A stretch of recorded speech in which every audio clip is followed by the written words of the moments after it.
Simulan na natin ang tunay na kwento. Panahon nito ng 1985. Lugar ng Ginubatan, Albay. Itago mo na lang ako kay Hiwaga sa pangalang Damaso, pati na rin ang aking kasakasama noon na si Kaloy. Ipinasulat ko lang ang kwentong ito sa aking apo sa kadahilan ng hindi ako nakapagtapos ng pag-aaral.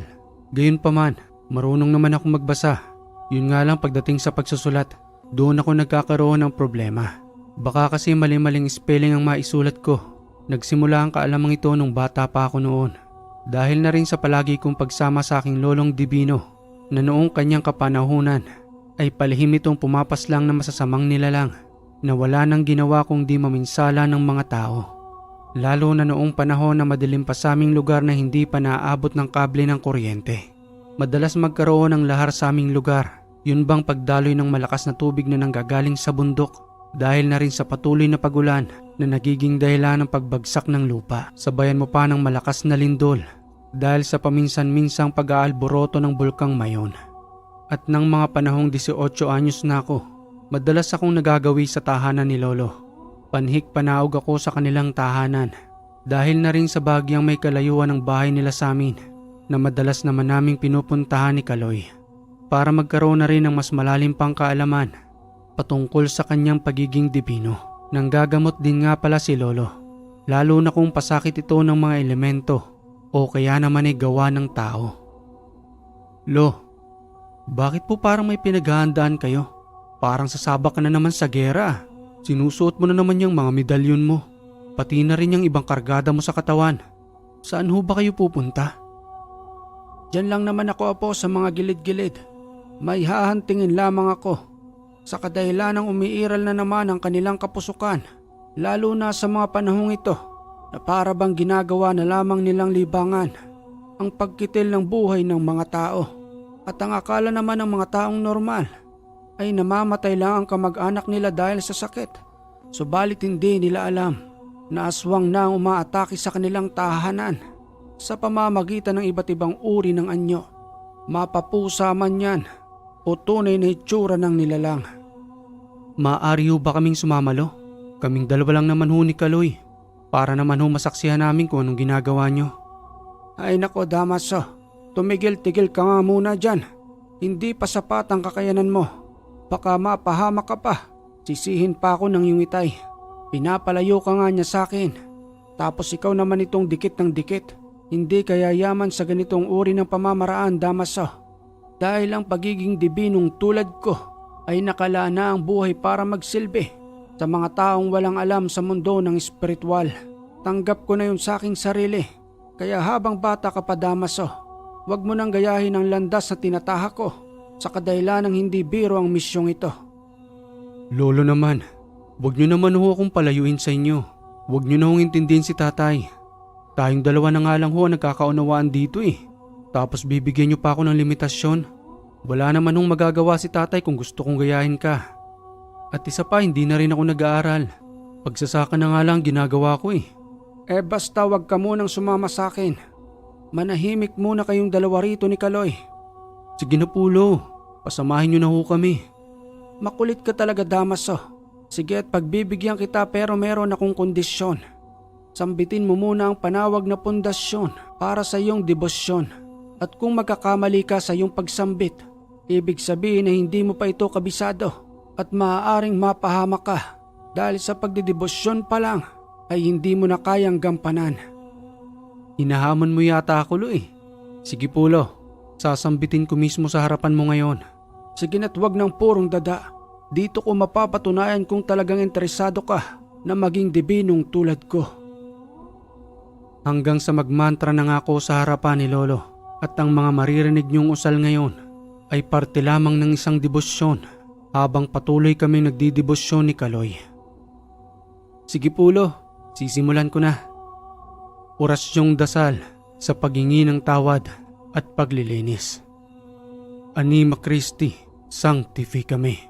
Corpus Christi, salvame. Sanguis Christi, inebriame. Aqua lateris Christi, lavame. Pasio Christi, confortame. Uboni Jesu exaudime. entratua vulnerabs condime, ni permitas mi sipariati, ab hosti maligno defendime, ni hora mortes mia vocame. Ano nga pong kasunod nun, Lo? Uy, Kaloy, buksan mo nga yung pinagkakasulatan ko. Bawal buksan ang librong yang, Kaloy. Yan ang sinasabi ko sa inyo. Kabisaduhin niyo muna ang dapat niyong kabisaduhin. Sa kadahilan ng sasaba kayo sa gera, hindi maaaring wala kayong daladalang proteksyon doon. Lalong-lalo na ang mga balang inyong kinakailangan sa pamamagitan ng mga buhay na salita. Paghingi pa nga lang ng tawad at paglilinis ng inyong sarili, hindi nyo pa makabisa. Papaano na lamang yung malalakas na salita? Baka maaaring hindi tanggapin ng inyong katawan kung hindi nyo malilinis ang inyong sarili sa kadahilan ng punong-puno tayo ng kasalanan. Kaya bago natin makamta ng tunay na kapangyarihan, kailangan ay malinis tayo upang lubusang maprotektahan at magamit natin sa kabutihan ng tunay at buhay na salita. Kunti na lang naman pulo makakabisado ko na rin. Ay nako Damaso, paglilinis pa lamang yon ng iyong kasalanan. Malayo-layo pa ang lalakbayin mo. Hindi ka pa maaaring sumabak sa gera dahil wala ka pang sapat na bala. Mapapagalitan ako ng iyong itay. Sige at maiwan ko na kayo riyan ni Kaloy. Mag-aral kayong mabuti. Alas 9 na ng gabi nang iniwanan kami ni Lolo. Nag-iisa na nga lang pala siya noon sa kanyang tahanan dahil nung bata pa lamang ako ay maagang pumanaw si Lola. Patuloy kaming nag-aral ni Kaloy at ang laging payo sa amin ni Lolo noon na pagbutihin namin ang pagdidebosyon sa kadahilan ng yun umano magiging pundasyon namin upang makamta ng minimiti naming kakayanan. Kaya naman mas pinipili naming magbabad sa tahanan ni Lolo kaysa umuwi pa sa aming kanya-kanyang tahanan.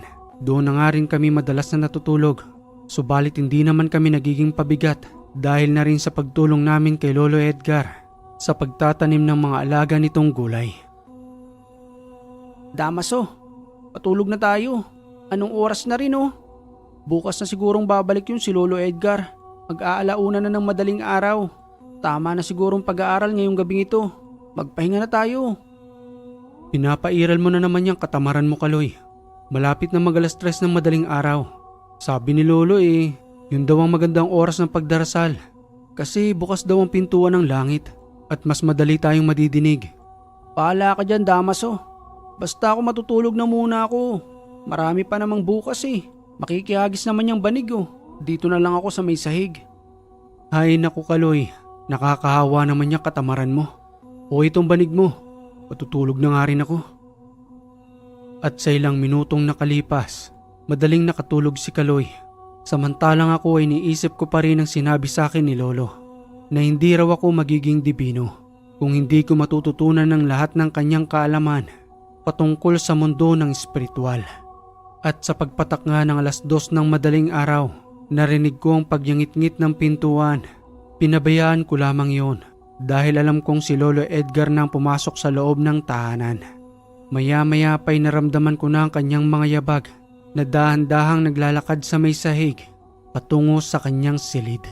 At dahil nga sa gising pa ako sa mga oras na yon, naamoy ko ang masangsang na amoy na nanggaling mismo sa pagdaan ni Lolo. Napakabaho nun kay Hiwaga at nang hindi ko na nga matiis, dahan-dahan akong nagtungo sa kanyang silid at nang silipin ko nga siya sa nakaawang na pintuan, napansin ko ang mga dugo sa kanyang damit na malamang sa malamang ay doon ang gagaling ang masangsang na amoy. Hanggang sa magsalita si Lolo Edgar nang, Gising ka pa pala, Damaso. Ang akala mo siguro hindi kita nararamdaman dyan sa labas ng pintuan. Pumasok ka na nga rito sa aking silid. Matapos sambitin niyo ni Lolo, nagmamadali akong pumasok sa kanyang silid at tinanong kung saan ang galing ang mga dugo na nagkalat sa kanyang damit. Bakit hulo ang daming dugo? Saan ho nang galing yan? At isa pa napakabaho niyan, Lo. Magpalit na kaya ho kayo ng damit? Ikuha mo nga ako ng sando dyan sa may aparador. Total ay nandito ka rin naman sa aking silid. Dagli kong kinuwanan ng sando si Lolo at nang maiabot ko na nga sa kanya, muli itong lumabas ng kanyang silid at saka naglinis ng kanyang katawan. At sa kanyang pagbabalik, inamin niya sa akin kung saan ang galing ang mga dugo at nagmula lang naman umano iyon sa pinaslang niyang aswang. Muli akong nagulantang sa kanyang mga sinabi sa kadahilanang hindi lang umano isa ang kanyang pinaslang, kung di 5 nanggagambala. Ang dami naman pulo, baka naman po tayong balikan ng mga yan. Dahil na rin sa ginagawa ninyong pagpaslang sa kanila, hindi ba pwedeng pabayaan nyo na lang ho sila? Pabayaan baka mo, iho? Hindi maaari ang gusto mo. Dahil kung mananatili lamang silang pagala-gala dyan, malamang sa malamang, mas marami pa silang pipinsalaing tao. Kaya naman kesa makapaminsala sila ng mga normal na tao, ako na mismong magsasakripisyo para lamang unti-unti silang ubusin dito sa ating lugar. Natahimik na lamang ako sa mga oras na yun dahil na rin nga sa hindi ko pa lubusang nauunawaan ang layunin ni Lolo. Hanggang sa mapagalitan na lamang ako dahil sa hindi raw ako nagdarasal at nalalapit na ang pagtungtong ng 3:00 ng madaling araw. Samantalang itong si Kaloy ay patuloy na sa kanyang paghilik dahil na rin sa sarap ng kanyang pagkakaimbing. Sambit na wika pa nga sa akin ni Lolo na may pupuntahan umano kaming lagusan at sa araw yun ng Biyernes matapos niya umanong magdasal maghapon. Ang lagusang iyon umano ay pinagdaraanan ng iba't ibang uri ng elemento, pati na rin sa ibang dimensyon kung saan may malalakas na uri ng demonyo na marahil ay kanyang kahaharapin upang isara ang lagusang iyon. At yun umano ang nagiging dahilan ng pagkakaroon ng lahar, pati na rin ang mga dilubyong dumarating sa aming lugar sa pamamagitan ng pagbagsak ng mga lupa galing sa bundok, gayon na rin ang pag-aalboroto ng bulkang mayon. Hindi sila umano titigil hanggat walang napapahamak ng mga tao na nababaon sa ilalim ng lupa dahil sa dilubyo. Tumango-tango lang naman ako kay Lolo sa mga oras na yun bilang pagsang-ayon sa kanyang mga sinasabi, hanggang sa muli na akong bumalik sa aking higaan at nang bahagya na akong makaidlip. Muli kong naramdaman ang pagakbang sa akin ni Lolo dahil sa wala naman siyang ibang daraanan kundi doon mismo sa hinihigaan namin ni Kaloy. Dahil na rin yon sa liit ng tahanan at nang bahagya kong imulat ang aking mata kahit na nga ba madilim sa loob ng tahanan. Sinipat ko siya na nagtungo sa may bintana. Paulit-ulit siyang nag-cross sa hangin, sabay bulong ng mga osal na para bang mayroon siyang pinatutungkulan o pinatatamaan ng mga osal na kanyang binitawan. Nagpanggap na lamang akong tulog ng mga oras na yon hanggang sa may kumalabog sa may bubungan.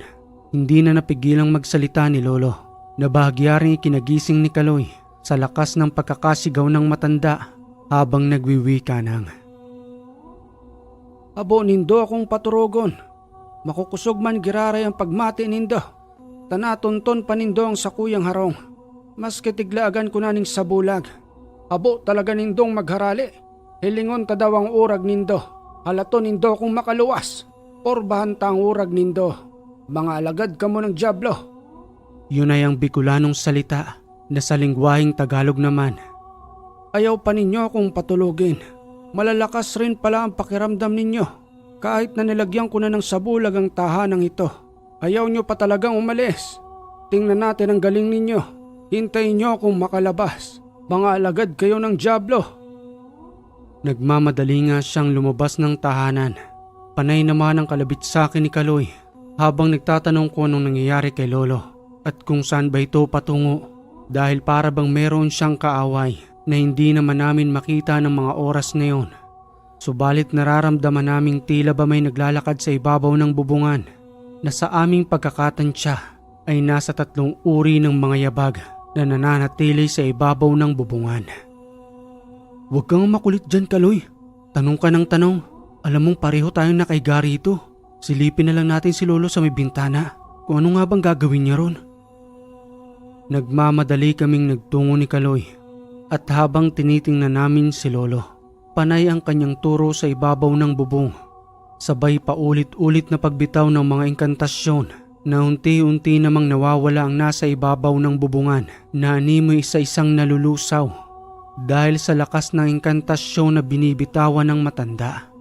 Damaso, parang wala na yung naglalakad sa ibabaw ng bubungan. Ang galing naman ng lolo mo. Paano niya kayang ginagawa yun? Kaya pilit rin akong sumasama sa iyo rito para matutunan ng lahat ng yun. Wala na nga, Kaloy. At sana hindi na bumalik. Paano naman natin matututunan yung ginagawa ni Lolo? Ang tamad-tamad nating magdasal. Mas inuuna pa natin ang pagtulog. Nakahain na nga sa atin ang mga gagawin at ang mga ipinapagawa sa atin ni Lolo. Ikaw kasi Kaloy, nakakahawa yung katamaran mo. Bakit ako naman ang sinisisi mo? Sa gusto ko nang matulog eh. Bakit pa kasi ginagaya mo ko? Pwede ka namang magpatuloy sa pagdarasal. Oo na, papasok na si Lolo sa loob ng tahanan. Bumalik na tayo sa higaan. Dali, bilisan mo.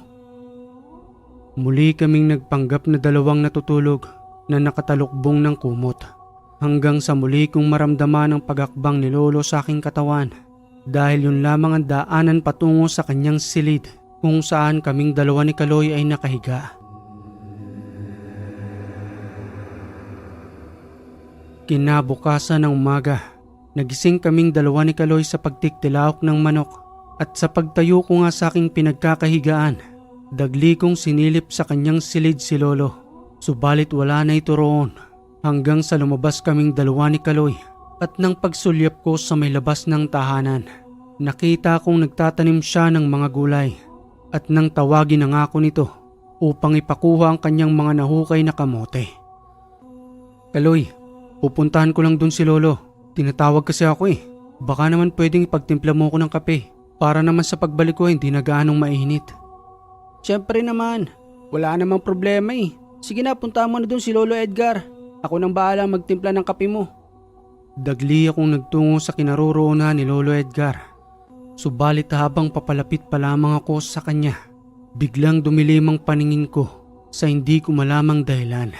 Hanggang sa parang nakapasok ako sa ibang dimensyon na ang nakikita ko lamang ay si Lolo Edgar habang kakaiba ang kanyang postura. Hindi normal ang kanyang pananamit na mayroon itong kapa sa kanyang likuran at isang mahabang sandata na nakasabit sa kanyang tagiliran. Sinasampal ko ang sarili ko ng mga oras na yun dahil baka tulog pa rin ako at nananaghinip lamang sa kinatatayuan kong yun. Sabay parang may sumampal sa aking malakas na hangin na muling nagpanumbalik ng aking paningin at nang dahan-dahan na nga akong lumapit kay Lolo. Nakangiti ito sa akin habang nagwiwika ng, "Anong nangyayari sa'yo? Bakit parang mulat na mulat ang mata mo? Na para bang nakakita ka ng multo? Magsalita ka nga, Damaso. Ano ba yon?" Kasi kanina Lo, habang papalapit ako sa'yo, ibang postura ang nakikita ko eh. Mayroon kang kapa sa iyong likuran. Tapos may mahabang sandata. Hindi ko nga alam kung bakit ganun. Nababaliw na ba ako Lo? Dahil sa pagbabasa ko ng mga Latin na binibigay mo sa aking orasyon. Itigil ko na kaya ang pag-aaral Lo? Kasi baka kung saan pa ito humantong. Hindi ka nababaliw sa iyong nakikita, Apo. At ang mga sinabi mong yon ay ang aking tunay na postura. Sa mundo ng espiritual na may bukas na ikatlong mata ang nagbigay sa iyo ng paningin upang makita kung sino nga ba ang iyong lolo. Nasabi ko naman sa iyo na isa akong dibino at ang dugong nananalaytay sa iyong katawan ay dugo ng mga mandirigmang dibino. Huwag mong ititigil ang iyong pag-aaral dahil dyan ka magsisimula upang tuklasin kung sino ka nga ba talaga sa kasalukuyang buhay na ito ng mga tao. Dibino ho? Ibig sabihin, isa rin ho akong dibino pero hindi ko pa natutuklasan ang sarili ko. Tama ho ba Lo? Tama ka riyan, Damaso. Sige na, at kunin mo na muna ang mga kamoteng ito para naman meron tayong almusalan.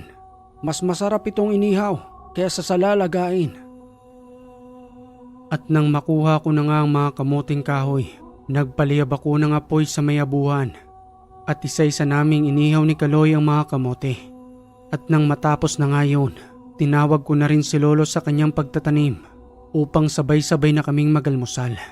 Subalit sinusubukan ko muling titigan si Lolo sa kanyang paglalakad upang muling subukan kung magbabago ba ang aking paningin patungkol sa tunay niyang katauhan espiritual. Subalit wala na naman. Hindi ko na silayan ng tulad ng kanina hanggang sa bumalik na ako sa loob ng tahanan. Lo, dito po kayo. Ito po ang kape nyo. Ipinagtimpla ko na rin po kayo. Siya nga po pala Lo, bukas po ay araw na ng Biyernes. Tuloy po ba tayo dun sa pupuntahan natin? Papaano po itong si Kaloy? Isasama po ba natin siya? Hindi maaaring sumama si Kaloy. Mananatili muna siya rito sa aking tahanan. At ang lakad nating yon ay patungkol din sa ating katauhan. Hindi lang basta-basta ang pagpunta natin doon. Oo't may kaharapin ako, pero maliban pa doon ay ipapakilala kita sa iyong mga ninuno na patuloy na nagbabantay sa lagusang yon. Ninuno?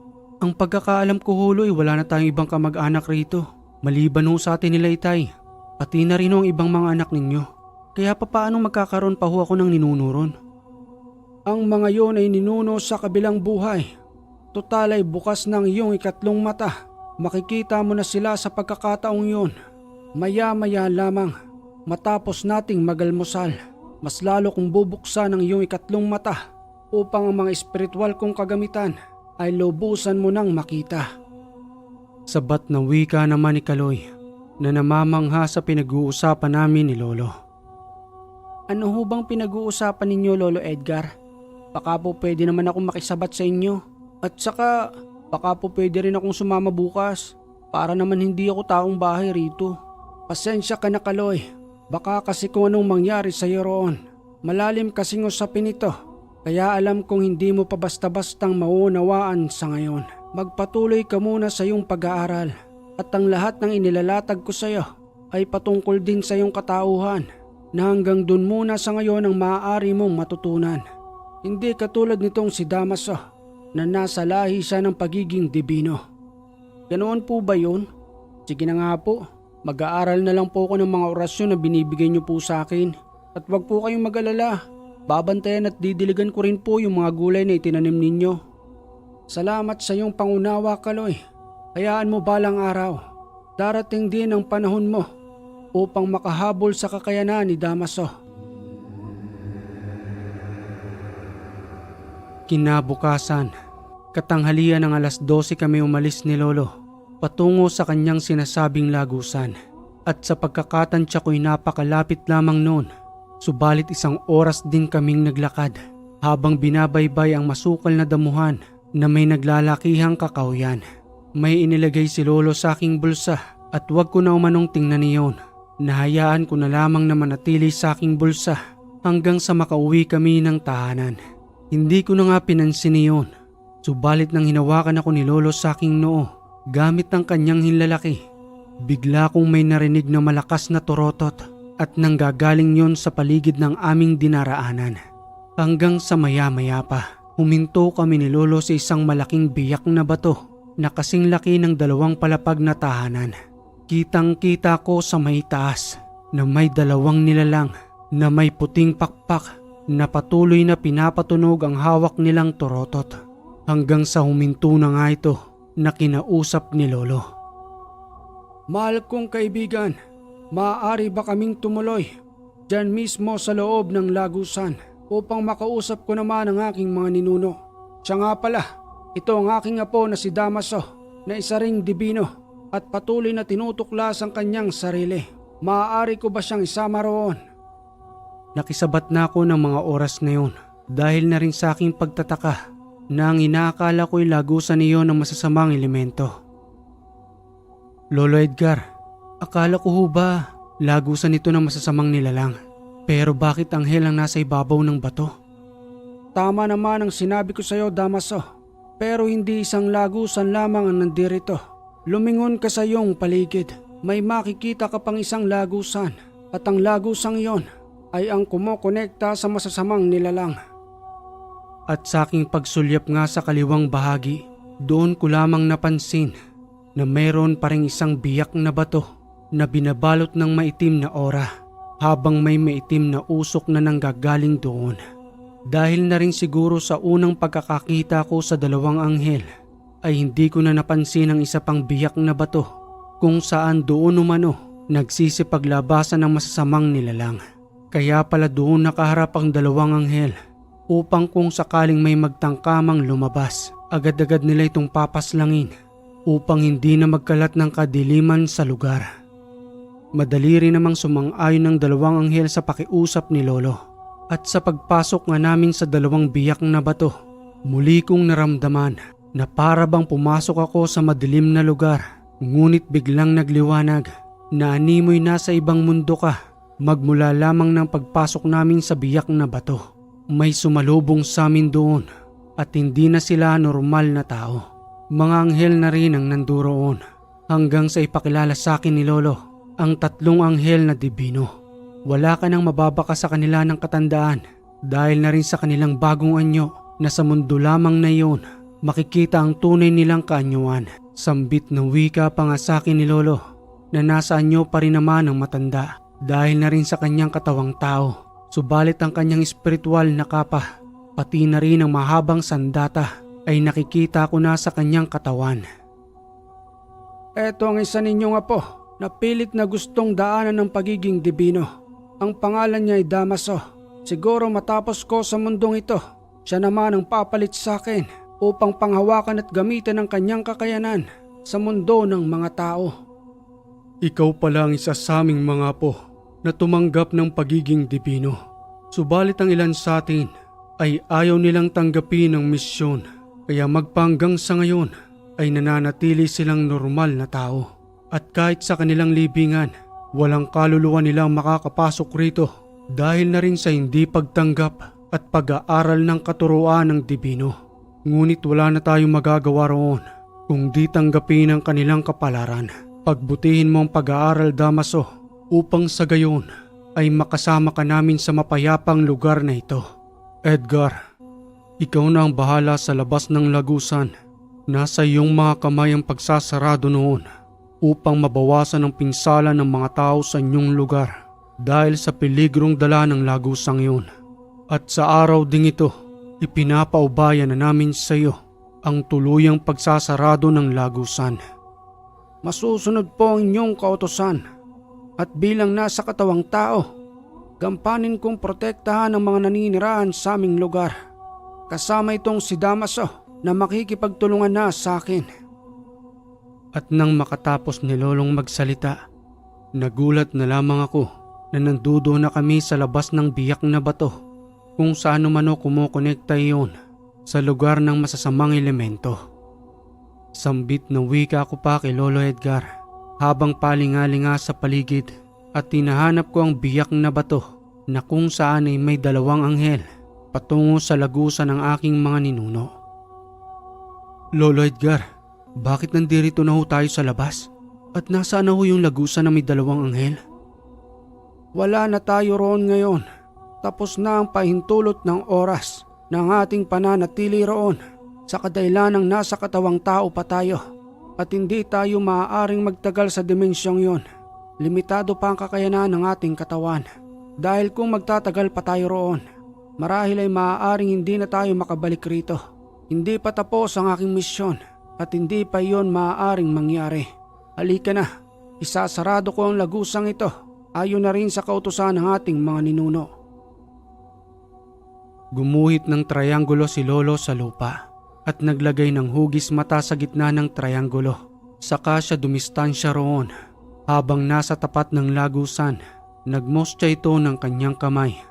Habang paulit-ulit at walang humpay ang kanyang pagdarasal at pagbigkas ng mga Latin na hindi ko naman maunawaan sa mga oras na yon dahil na rin sa kababaan ng aking kaalaman na kinakailangan pa ng mahabang panahon sa pag-aaral. Hanggang sa ang biyak na bato na lagusan na aking nakikita. Bigla na lamang itong nawala sa aking harapan at nang huminto na nga si Lolo sa kanyang pagdarasal, napansin kong tila nang hina siya habang nagpapaalalay sa akin upang bahagyang magpahinga sa may tabi at mabawi ang lakas na nawala sa kanya. Pasensya ka na, Apo. Tumatanda na rin ang pisikal na katawan ng iyong lolo. Hindi tulad ng dati na kahit gaano pa kalakas ang isang lagusan, wala man lamang akong nararamdamang panghihina. Subalit ngayon, unti-unti ko na rin nararamdaman sa aking katawan dahil na rin sa katandaan ng iyong lolo. Dapat lang ho na magpahinga kayo, Lo. At wag nyo na hong persahin ang katawan ninyo. Malayo-layo pa rin ho ang babaktasin natin papauwi. Kaya magpahinga ho muna kayo rito para naman makabawi ng lakas ang katawan ninyo. Pinabayaan kong makapagpahinga si Lolo sa may gilid habang pinagmamasda na wala ng 2 lagusan na kanina'y tumambad sa amin ni Lolo habang ang isa'y nasa kaliwa at ang isa naman ay nasa kanang bahagi. Hanggang maya-maya pa'y nag-aya na ang matandang umuwi. At habang binabaktas namin ng daan, napansin kong unti-unting kumukulimlim dahil na rin sa nagbabadyang malakas na ulan. At nang may mapansin akong dahon ng saging, dali-dali akong nagtungo roon upang kumuha ng dahon na maaari naming pamandong. At nangakmang puputulin ko na ngayon, muling nagsalita si Lolo na wag ko na raw umanong putulin ng dahon dahil may gagawin umano siya upang mawala ang nagbabadyang malakas na ulan. Tugong wika ko naman sa kanya nang, "Papaano niyo hong tatanggalin ang malakas na ulang paparating? Tingnan niyo nga ho ang makapal na ulap na yan oh. Sa ilang minuto na lang ibabagsak ng malakas na ulan. Nagbibiro ka naman ho yata, Lo." Wala ka na bang tiwala sa iyong lolo? Kung ang isang malakas na lagusan nga inaisarado ko, ito pa kaya nagbabadyang ulan lamang na napakadaling pakiusapan sa kadahilanang may mga salitang lihim na maaari mong gamitin sa kalikasan. Sabi nga sa banal na libro, kahit na may katitingkang paniniwala sa iyong sarili, pati na rin sa mga tunay at buhay na salita, kahit na ang isang bundok ay kaya mong palipatin. Kung sa panahon ng ating may likha, nakakaya niyang maglakad sa ibabaw ng tubig, gayon din ang kanyang alagad. Subalit dahil nagkaroon ito ng bagyang pagdududa, lumubog sa tubig ang kanyang isang alagad dahil na rin sa katiting na duda na kanyang pinairal sa isipan.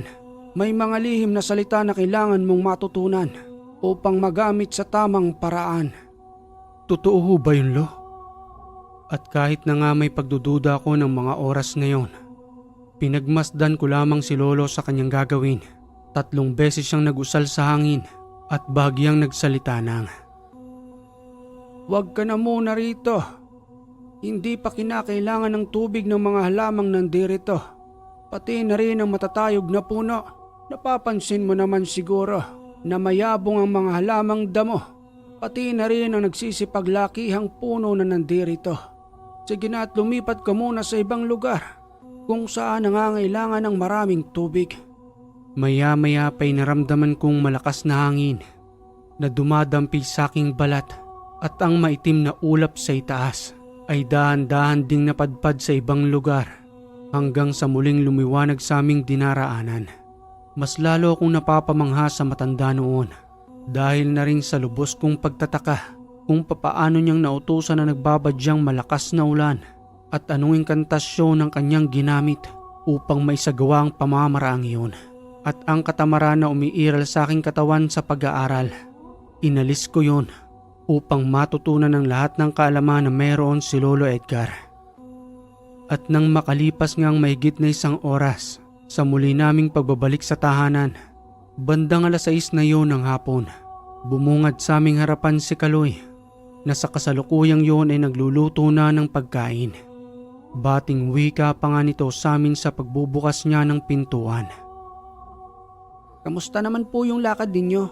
Akala ko po igagabihin pa kayo sa pag-uwi. Lolo Edgar, kumuha po ako ng ilang gulay doon para meron po tayong maiulam ngayong gabi." "Walang problema, Kaloy. Talagang para sa atin yan. Nadiligan mo bang ibang gulay nating pananim doon?" "Oo naman po, Lo. Tulad nga po ng pinangako ko sa inyo. Lahat na po yun ay nadiligan ko. Kaya wala po kayong alalahanin sa akin. Kamusta Damaso ang lakad ninyo ni Lolo? May natutunan ka ba?" Hindi ko masasabi kung may natutunan ba ako, pero isa lang sigurado ko na mangha ako sa ginawa ni Lolo. Sayang nga Kaloy, hindi ka nakasama eh. Kakaibang karanasan yun, pati na rin ang mga ninuno ko. Nakausap ko sa kabilang dimensyon. "Kabilang dimensyon? Mukhang hindi naman yata kapani-paniwala yan. May ibang dimensyon pa ba sa mundo nating ito?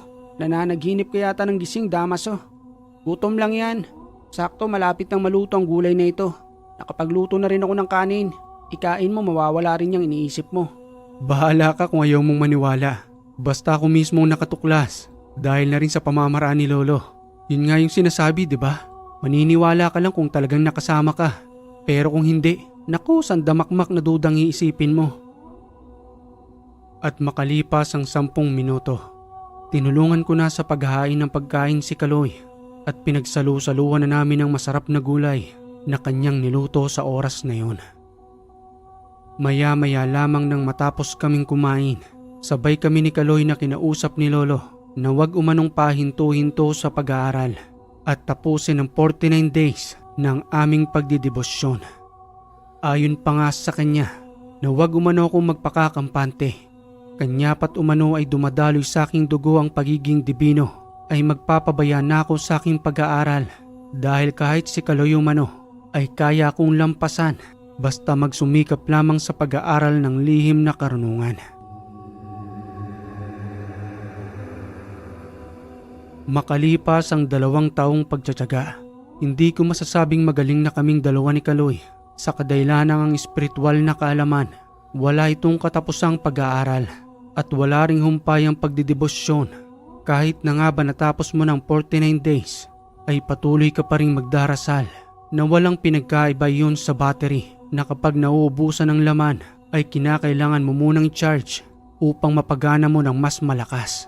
At ang magsisilbing enerhiya noon ay nanggagaling sa debosyon na magpapagana ng malalakas na orasyon. Hanggang sa isang gabi, nagkayayaan kaming dalawa ni Kaloy na magtungo sa isang bukid kung saan may naninirahang isang aswang na palihim na nanggagambala sa lugar. Gayon din sa mga magsasaka roon at ang tinuturo nga nila ay ang isang tahanan na nandoon sa may gilid ng bundok. Wala namang pagtutol si Lolo sa aming plano sa kadailanang gawain niya rin yun. Sa tuwing meron siyang pinupunteryang nilalang na wala nang ginawa kung di manggambala ng mga taong naninirahan sa lugar. At habang papalis nga kaming dalawa ni Kaloy, nagbabala sa amin ng matanda na pag-aralang mabuti ang aming mga galaw sa kadailanang hindi pangkaraniwan ng aswang at huwag magpakakampante, sabay bigay ng batong kidlat na maaari namin umanong gamiting panggilit sa aswang kapag nakaharap na umano namin iyon. Sige na at baka masyadong gabihin pa kayo. Gamitin ninyo sa tamang ipinagkaloob ko. Walang sinasanto ang kidlat na yan. Kung kaya niyang pumutol ng isang puno ng nyog, kayang-kaya niya rin pumaslang ng isang nilalang na ang 100% ng kanyang katawan ay nalulukuban ng itim na kapangyarihan. Salamat ulo sa pagkakaloob niyo sa amin ito. Huwag ho kayong mag-alala. Pangangalagaan ho namin ni Kaloy ang bawat isa. Hanggang sa magpatuloy na nga kami sa paglalakad ni Kaloy, sakto namang papaliwanag na ang buwan ng mga oras na yon. Kaya minadali na namin ang paglalakad at hindi na kami gumamit ng lampara hanggang sa makarating sa bukid. Sambit na wika pa nga sa akin ni Kaloy na nakikipagpustahan pa kung sino daw manong makahuli sa amin ay pagluluto ng pagkain ng 1 linggo. Tugong wika ko naman sa kanya nang, "Sigurado ka ba dyan, Kaloy? Ako pa talagang hinahamon mo. Baka naman makulelat ka at akong makahuli sa aswang na yon. Sigurado ba yan? 1 linggo mo talaga akong pagsisilbihan?" Oo naman, Damaso. Pero ang tanong, sigurado ka na ba na ikaw ang makakahuli? Alalahanin mong pareho lang tayo ng kaalaman na ibinigay sa atin ni Lolo Edgar. Kahit na nga may dugo ka pang dibino, kayang-kaya kitang sabayan. O ano, tara na. Nasisipat ko na sa bandang ito ang tahanan niya. At sana lang nandyan siya ngayon para ako naman ang pagsilbihan mo dahil akong makakahuli sa kanya. Ay naku, Kaloy, ayaw mo talagang padadaig ano? May kayabangan ka rin sa katawan mo. Sige, tara na. Simulan na natin ang pagpaslang sa kanya. Umuna na nga sa paglalakad si Kaloy at nakiramdam sa labas ng tahanan. Subalit habang patuloy naming sinisipat, may matanda kaming nakita na may tungkod na animoy hirap na hirap sa kanyang paglalakad. Madaling nilapitan niyo ni Kaloy at inalalayan. Saan po ba ang punta ninyo? Bakit po sa 10 oras na ng gabi?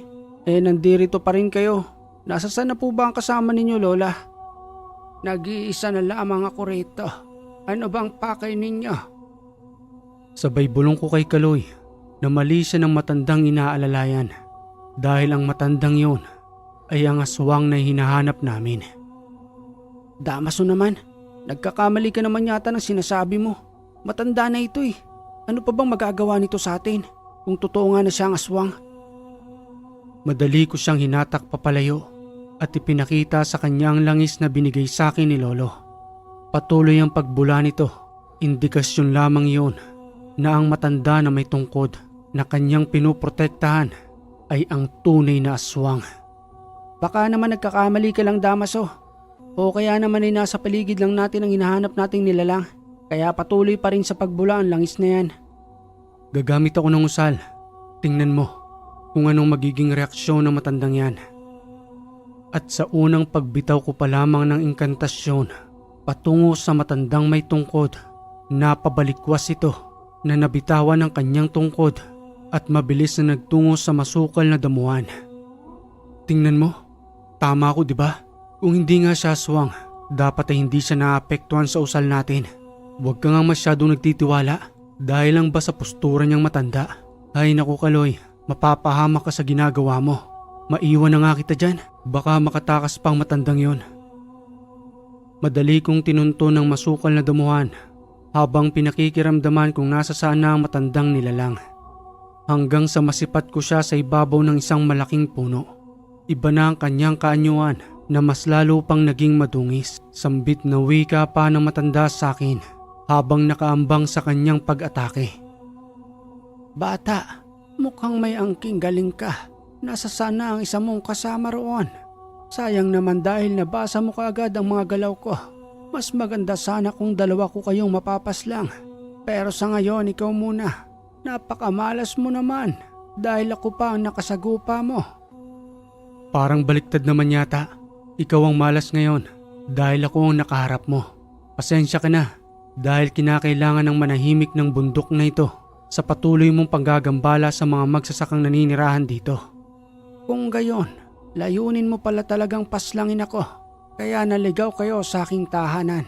Hinding-hindi ko palalampasin ang paghahamon mo. Hanggang sa biglang umatake ang masamang nilalang at pinagkakalmot ako sa aking muka, gayon din sa aking katawan. Ngunit dahil sa kapal ng kabal na binigay sa akin ni Lolo, ni hindi man lamang tumagos sa aking balat, maliban sa aking damit na nagkagutay-gutay. Hanggang dyan na lang ba ang kaya mo? O meron ka pang ibubuga?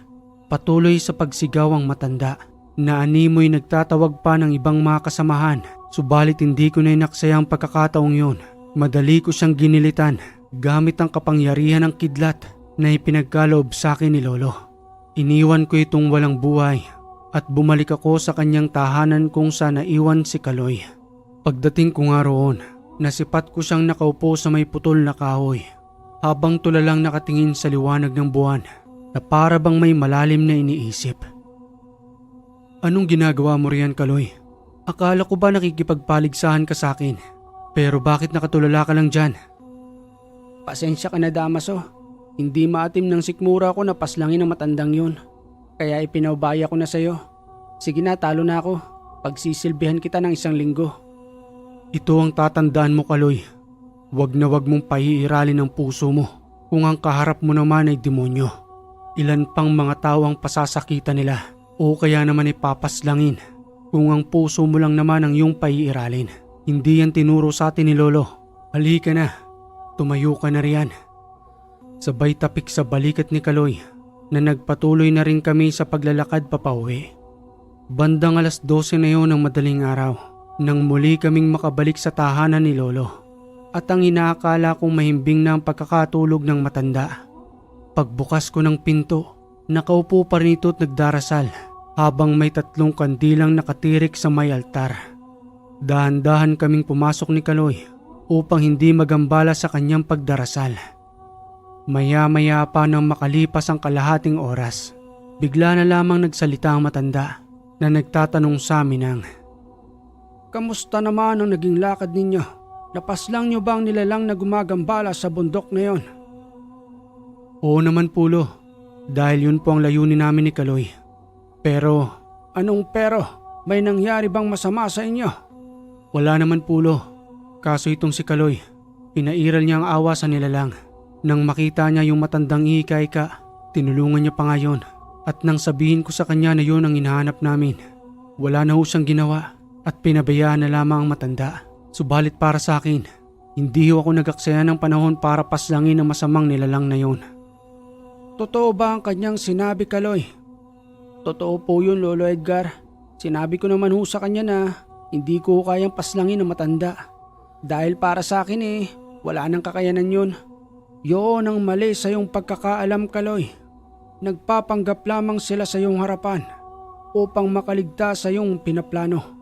Tulad nga ng sinabi ko sa inyo, walang mabuting demonyo sa inyong harapan dahil kapag nakatalikod na kayo, walang pasubali na lamang kayong susunggaban dahil sa maling pag-akala at pagpapairal ng inyong puso na hindi mo dapat ginagawa dahil maaaring ikapahamak mo yon at maging mitya ng iyong buhay.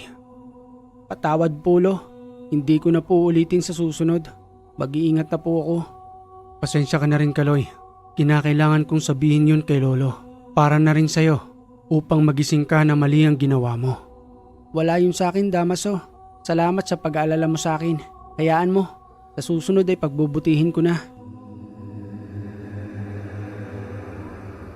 Kinabukasan ng umaga, maaga kaming nagising ni Kaloy upang magigib ng tubig sa ibaba ng burol na bahagyang may kalayuan sa tahanan.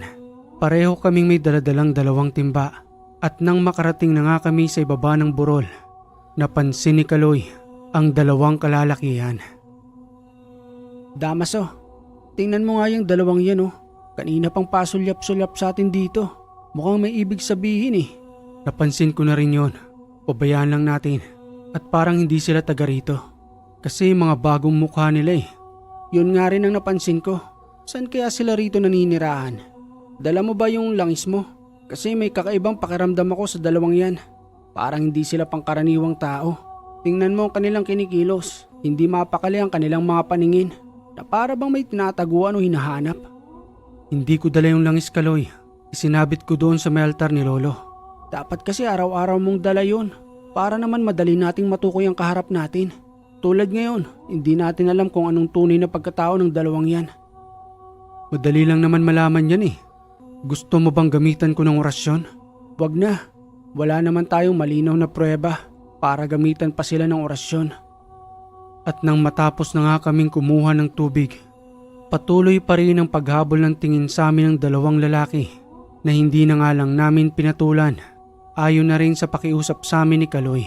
Sa 2 beses naming pagbalik sa pagigib ng tubig, madali naming napuno ang banga hanggang sa mag-umapaw na nga ito at ipinahinto na ng matanda ang aming pagigib.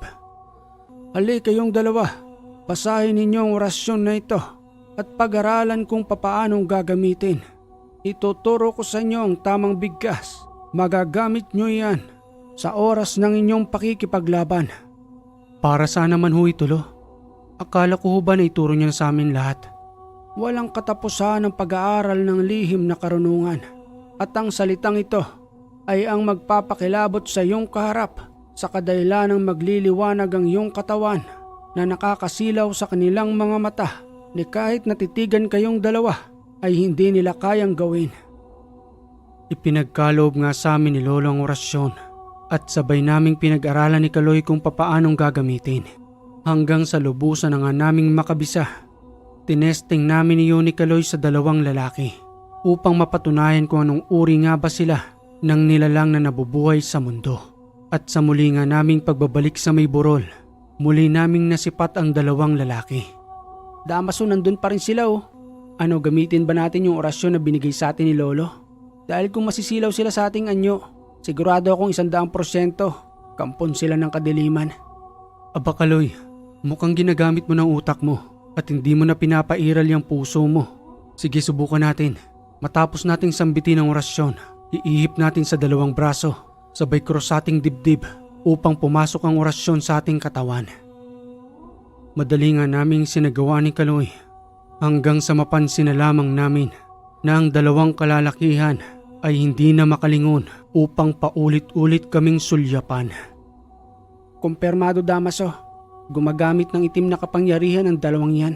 Dala-dala mo na ba yung langis? Oo, nandito sa akin. Pero hindi naman gumagalaw ang langis. Walang pagbulang nangyayari. Ibig sabihin na hindi sila aswang. Pero may tangan-tangan silang itim na kapangyarihan. Gusto mo bang lapitan natin? Para kausapin na rin kung ano ba ang pakay nila rito sa ating lugar. Mas maganda yung naisip mo, Kaloy. Sige at lapitan natin. Pagbating wika ko pa sa lingwaheng Bicol. Marhay na aldaw sa Indo. Ano tabi ang kaipuhan nindong 2? Nariris akong bako kamong tagaigdi. May tatabang tabi kami sa Indo. Nasa lingwaheng Tagalog. Magandang araw sa inyo. Ano ang kailangan ninyong 2? Napapansin kong hindi kayo taga rito. May maitutulong ba kami sa inyo? Subalit habang patuloy akong nagsasalita, ni hindi man lamang lumilingon sa amin ng dalawa na para bang kinikilabutan sa nasa kanilang harapan habang patuloy na hindi makapagsalita. Wala yatang dila ang dalawang to, Damaso. Kanina pa tayong tanong ng tanong ni hindi man lamang sumasagot. Hanggang sa hindi na makatiis ang isang lalaki roon at nagsalita na ito ng, Anong uri ng kapangyarihan meron kayo? Bakit nakakasilaw ang inyong katawan ni hindi kami makalingon sa inyo? Tao pa ba kayo o malalakas na elemento? Nakakapagsalita naman pala kayo. Pinaghintay niyo pa kami ng matagal. Wala kayong dapat na ipagtaka sa amin dahil tao rin kami, subalit may malalim na kaalaman. Uulitin kong tanong sa inyo, ano ang sadya ninyo rito? Ang paslangi ng matandang si Edgar. Siya ang sadya namin dito at wala kaming pakialam sa inyong dalawa. Umalis na kayo. Mukhang naliligaw yata kayo at mali rin kayo ng pinagsabihan. Umahanap lang ba kayo ng tiyempo? May aaminin kami sa inyo. Ang matandang tinutukoy ninyo ay ang aking lolo. At kung tatantyahin ko naman ang inyong kakayanan, wala pa kayo sa kanyang kalingkingan. Dahil kung sa amin pa nga lang ay hindi nyo na kayang tumitig. Produkto kami ni Lolo Edgar. Siya nga pala, bago nyo siya makaharap, kinakailangan dumaan muna kayo sa aming dalawa. At kung malampasan nga ninyo kami, yun pa lamang ang tamang oras para makaharap ninyo ang matanda. Ganoon ba? Isang mahika lang naman ang ginagamit ninyo para hindi kami makatitig. At hindi basihan yan upang ipakita ninyo sa amin na malakas kayo. Sa kadailanang ang kaalaman namin ay nanggaling pa sa itim na ermitanyo. Tama ng dada, Manoy. Simulan na natin. Bagyang dumistansya sa amin ng dalawang lalaki. Nakahanda na rin kaming dalawa noon ni Kaloy at ayaw rin naming magpakakampante sa kadailanang hindi namin kilala kung sino ang aming kaharap. Hanggang sa nagsambit na nga iyon ng mga usal at napansin kong nagkaroon siya ng sandata sa kanyang kamay. Isang kulay itim na sibat espiritual ang kanilang naging tangan-tangan. Humanda kayong dalawa sa pagmamaliit ninyo sa amin. Harapin ninyo ang itim na sibat espiritual kung kaya ninyo itong malampasan. Sabay nilang ipinukul sa amin ang sibat, subalit bago pa man lamang yun makarating sa amin, bigla itong naglaho na parang usok hanggang sa marinig namin ang boses ni Lolo. Pinadala ba kayo ng itim na ermitanyong si Mael, ang dati kong kaibigan, na ngayon ay nilalamo na ng itim na kapangyarihan dahil na rin sa kanyang kasilawan? Ang pamamaraan na ginagawa ninyo ay nakikita ko sa kanya, kaya malamang ay apprentice niya rin kayo upang utusang paslangin ako dahil na rin sa kanyang inggit na hindi niya kayang tanggapin na magkaiba kami ng kakayanan na kahit kailanman ay hindi matatalo ng kadiliman ng liwanag. Tama ka, tanda. Kami nga ang pinadala rito para paslangin ka. Subalit nakikisawsaw ang dalawa mong alagad. Lolo Edgar, ipaubayan mo na sa amin ito upang mabigyan ng leksyon at tinitiyak kong hindi kami magpapatalo. Sige apo, inihanda ko na kayo para dyan. Gamitin ninyo ang inyong kaalaman espiritual, pati na rin ang mga sandata upang matapatan ang kanilang mga kakayanan. Handa ka na ba, Kaloy?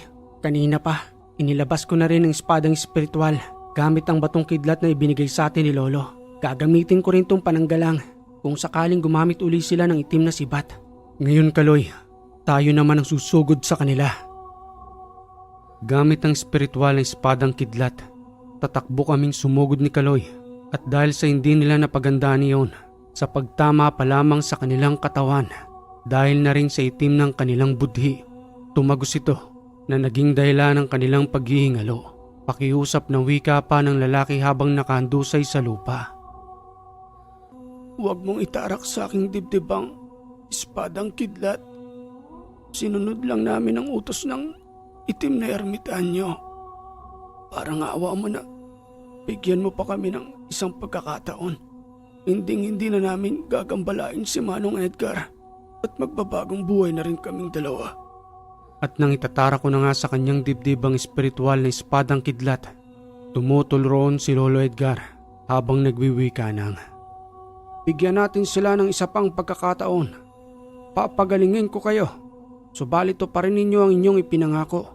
At maliban pa roon, kakalasing ko ang lahat ng inyong itim na kapangyarihan na ikinarga sa inyo ng itim na ermitanyo. Tugong wika ko naman kay Lolo Edgar. Ang akala ko hubalo, kapag itim ang budi, kinakailangan ng paslangin. Tama ka roon, Damaso.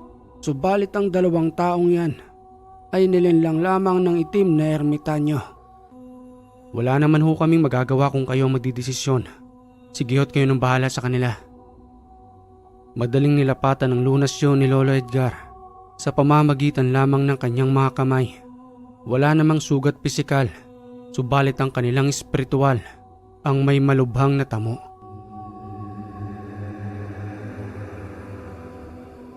Makalipas ang 30 minutos, nagpatuloy sa pagpapahinga ang 2 matapos gamutin ni Lolo Edgar. Wala rin kaming nagawa ni Kaloy sa kadahilanang isinama niya pa yun sa kanyang tahanan habang marahang naglalakad. Subalit patuloy ang aming pagmamasid dahil maaaring patibong lamang ang 2 yun. At nang makarating na nga kami sa tahanan, may nahon pang kinausap ni Lolo ang 2. Mawalang galang na sa inyong 2. Malalim ang dating pinagsamahan namin ng itim na ermitanyo. Subalit wala na akong nagawa sa kanya nang baguhin niya mismo ang kanyang sarili. Hanggang sa maminsala na siya ng ibang mga tao gamit ang kanyang kapangyarihan. Kaya wala na siyang pinagkaiba sa mangkukulam, gayon na rin sa barangan. Kaya kung ako sa inyong 2, wag na kayong babalik roon sa kadahilanang hindi ninyo na isagawa ang inyong mga plano. Maaaring kayo naman ang kanyang paslangin at pagdiskitahan ang kanyang galit. Marami hong salamat, Manong Edgar.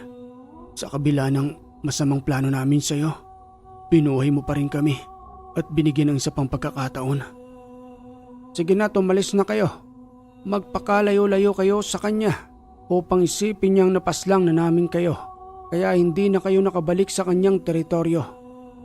Humingi pa ng pakiusap kay Lolo Edgar ang isang lalaki bago ito lubusang umalis at nagpakalayo-layo. Maaari niyo rin ho ba kaming turuan tulad ho ng 2 ninyong disipulo? Pasensya na kayo, iho. Wala na akong oras para magturo pa. Sapat na sa akin ang 2 ito. Matanda na rin ako at sa kahit na anumang oras ay maaari na rin akong pumanaw. Sige ho, Manong Edgar. Aalis na ho kami. Nagpatuloy na nga sa paglalakad ang 2 habang pinagmamasdan namin ni Kaloy upang makasigurong lumayo na nga ang mga ito. Kayong 2, meron akong ipapagawa sa inyo. Huwag na ninyo silang isipin dahil wala na rin silang abilidad. Ituon ninyo ang inyong isipan sa oras na ito dahil may misyon kayong gagawin.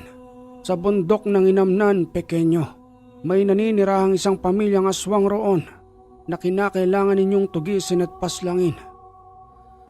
Sa tingin niyo, Hulo, handa na ho ba kami para doon? Oo naman, Damaso. May tiwala ako sa inyong 2. Kinabukasan din ay magtutungo na kayo roon. Gayunpaman, naganda kaming 2 ni Kaloy at nagpatuloy sa aming pagdarasal para na rin sa aming kaligtasan na hindi magpakakampante.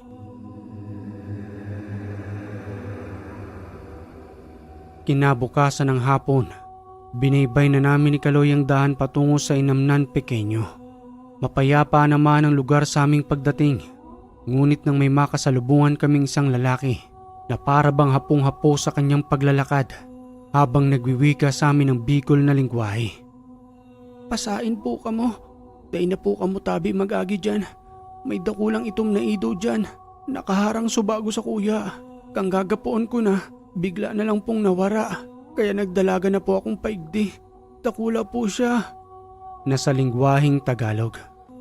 Pasaan po kayo? Huwag na po kayong dumaan dyan. May malaking itim na aso po dyan. Nakaharang kanina dyan sa may daan. Nang babatuhin ko na, bigla na lang po siyang nawala. Kaya nagmamadali na po akong tumakbo papunta rito. Malaki po siya. Pabulong na wika pa sa akin ni Kaloy habang pinagmamasdan namin ang lalaking takot na takot. Ang aga namang sumalakay nung Damaso. Papadilim pa lang eh. Wala talagang awang pamilyang ito. Kinakailangan talaga sa kanila paslangin. Relax ka lang, Kaloy. Darating din tayo dyan. Huwag po kayong mag-alala. Kaya po namin ang sarili namin. Salamat po sa inyong paalala. Lumayo na po kayo sa lugar na ito. Sambit na wika ko iyon sa lalaki. Hanggang sa nagpatuloy kami sa paglalakad ni Kaloy, inilagay ko na sa aking kamay ang mahiwagang langis na magbibigay hudyat sa amin kung meron na nagmamasid sa aming paglalakad. Hanggang sa dumating kami sa isang masukal na daan na pangbahagyang isang tao lang maaaring makaraan. Malamang ay doon ang galing ang lalaking yun na kanina nga punghapo sa kanyang pagtakbo. At nang mapansin ko na nga na bumubula ang langis, dahan-dahan kaming naglakad ni Kaloy upang pakiramdaman ang paligid. Nandirito na sila, Kaloy. Humanda ka dahil hindi lang siya nag-iisa. Nakikita kong 5 silang magkakasama. Tumingin ka sa iyong paligid. May mga malalaking aso ang nakadungaw sa bawat kanto ng masukal na damuhang ito. Oo, napapansin ko na sila, Damaso. 7:00 pa lang ng gabi. Mukhang gutom na gutom ang mga ito. Gamit ang aming pananggalang at kabal sa katawan, gayon na rin ang aming espiritual na espada. Matapang naming hinarap ni Kaloy ang mga yon hanggang sa... Damaso, kinagat ako ng nasa likuran ko. Paulit-ulit na winasiwas ang hita ni Kaloy dahil na rin sa matalim na pagkakakagat nito. Kinaladkad pa nga siya sa lupa at nang susundan ko na nga si Kaloy, umatake naman ang isa sa akin at hindi na rin ako nag-atubiling itarak sa kanyang espiritual na espada hanggang sa mawalan ito ng buhay. Ano? Sino pang susugod sa inyo? Tingnan natin ngayon kung hanggang saan kayo. Mga walang kakayanan lamang ang kaya ninyong paslangin at wag na wag ninyo kaming itulad sa kanila na basta-basta na lamang ninyong hahaklamin para gawing pagkain. Kaloy, ayos ka lang ba riyan? Ayos lang ako, Damaso. Nakaisa lang to sa akin dahil traidor kong umatake. Akala niya siguro tatalab sa akin ang matalim niyang pangil. Matapos paslangin ni Kaloy ang umatake sa kanyang likuran, muli siyang bumalik sa aking tabi upang harapin pa namin ang ibang nanduroon. Sige, sabay-sabay pa kayong sumugod sa amin. Tingnan natin ngayon kung hanggang saan ang lakas ninyo, mga traidor. Paghahamong wika iyon ni Kaloy, hanggang sa sabay-sabay nga umatake ang tatlo na nasa anyo pa rin ng malalaking aso. Wala naman kaming takot na humarap ni Kaloy dahil alam namin sa aming sarili na protektado kami ng aming mga dasal, gayon din ang aming makapal na kabal sa katawan. Hanggang sa makaharap ko nga ang dalawa roon, una kong napaslang ang isa sa pamamagitan ng pagtagpas at ang isa naman doon ay dahan-dahan kong ginilita ng leeg upang iparamdam sa kanya ang sakit na naramdaman ng mga taong kanilang pininsala. Ito ang nararapat sa iyo, ang iparamdam ang sakit habang unti-unti kang nalalagutan ng hininga. At nang mapaslang na rin ni Kaloy ang kanyang kaharap, isinagawa namin ang aming plano. Sinunog namin ang katawan ng mga yon at hinanap din namin ang kanilang tahanan upang walang awa rin itong sunugin. Nang matapos naming may sagawa ni Kaloy ang aming mga plano, hindi namin napansin na nandudoon na palang muli ang lalaki. Sambit na wika ko pa nga sa kanya. Anong ginagawa mo rito? Nasaksihan mo ba ang pagpaslang namin? Oo po, nakita ko po ang lahat. Pasensya na po kayo. Dahil wala po akong ibang daraanan kundi dito. Hindi po talaga kasi ako taga rito. Nagbakasyon lang po ako dyan sa tiyuhin ko. At wala po ibang daraanan kundi sa lugar na ito. Kaya sa pagbabalik ko po nakita ko po ang ginawa ninyo. Pati na rin po ang pagsunog sa kanilang katawan.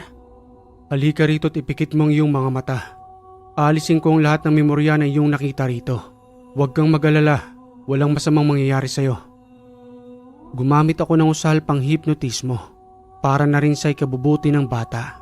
At nang utusan ko na nga itong umuwi sa kanila, nagpatuloy lamang ito sa kanyang paglalakad na para bang wala man lamang nangyari at wala siyang kahit na anumang natunghayan. Hindi na kami doon nag-aksaya ng oras ni Kaloy na kaagad na rin kaming umuwi. At habang paparating pa lamang kami sa tahanan ni Lolo, sumalubong na ito sa aming dalawa na may daladalang gasera at nagsasalita ng, Huminto muna kayo rito at wag mo nang papasok sa loob ng tahanan. Babasbasan ko kayo. Unang binasbasan ni Lolo si Kaloy at kahit na nga wala sa dugo ni Kaloy ang pagiging dibino, tinanggap niya pa rin ang basbas ni Lolo upang maging kaisa umano sa mga dibinong tagapagligtas na namumuhay sa kasalukuyan. At nang ako na nga ang humaharap sa kanyang pagbasbas, sambit na wika pa sa akin ni Lolo nang, Tanggapin mo ito, Damaso. Binabasbasan kita bilang malakas na lahi ng Divino dito sa kasalukuyang panahon. Okay mga kaiwaga, maangas na kwento ni Damaso, pati na rin ni Lolo Edgar at Kaloy. Marami pong salamat sa pagpapadala ng kwento. At kung nagustuhan niyo po ang kwentong ito, palike naman po, samahan niyo na rin po ng share. At kung hindi ka pa nakaka-subscribe sa ating channel, huwag mong kalilimutang mag-subscribe para updated ka sa ating mga bagong kwento. Muli mga kaiwaga, maraming salamat sa lagi ninyong pagantabay dito sa Ang Hiwaga.